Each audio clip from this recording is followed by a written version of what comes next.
지난해 경북대 실험실에서 대학원생들이 평생 화상 치료를 받아야 할 정도로 큰 폭발 사고가 발생했는데요. 1년이 지난 지금까지도 이렇다 할 대책이 나오지 않고 있습니다. 이런 사고가 났을 때 최소한의 보상을 위해 대학원생도 산재보험 가입 대상에 포함시키자는 주장이 나왔습니다. 서진석 기자의 보도입니다. 작년 12월 27일 경북대 실험실에서 화학시료를 폐기하려다 폭발 사고가 발생했습니다. 이 사고로 학생연구원 4명이 크게 다쳤고 학생 1명은 전신 3도 화상을 입어 아직도 치료를 받고 있습니다. 하지만 1년이 지난 지금까지도 10억 원에 달하는 치료비 중 절반가량만 지급됐고 연구실 안전규정은 바뀐 게 없습니다. 피해 학생은 후유증으로 근육마저 굳어버렸습니다.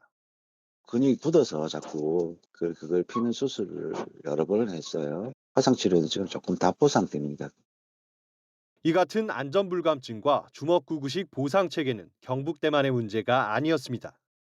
지난 9일 전국 대학원생 노동조합 등이 대학원생 580여 명을 대상으로 설문조사한 결과 연구 중 부상을 입은 학생 가운데 보상을 전혀 받지 못한 학생은 70%에 육박했습니다. 연구 과정에서 안전교육을 받은 적이 없다고 응답한 학생의 비율도 40%를 넘겼습니다. 지난 10월 학생연구원도 산재보험 적용을 받을 수 있도록 하는 산업재해보상보호법 개정안이 발의됐지만 재정 지원과 적용 대상 범위를 합의하지 못해 국회에 계류 중인 상황. 대학원생 노조는 대학원생 대다수가 산재보험 의무 가입에 찬성했다며 연구 과정에서 입은 피해를 보상하기 위해 산재법을 즉각 개정하라고 촉구했습니다. 국회는 더 이상 미루지 말고 산재보험 개정안을 1월 국회 내 즉각 처리하라.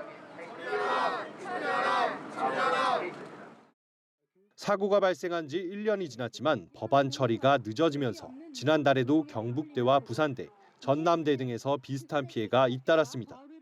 EBS 뉴스 서진석입니다.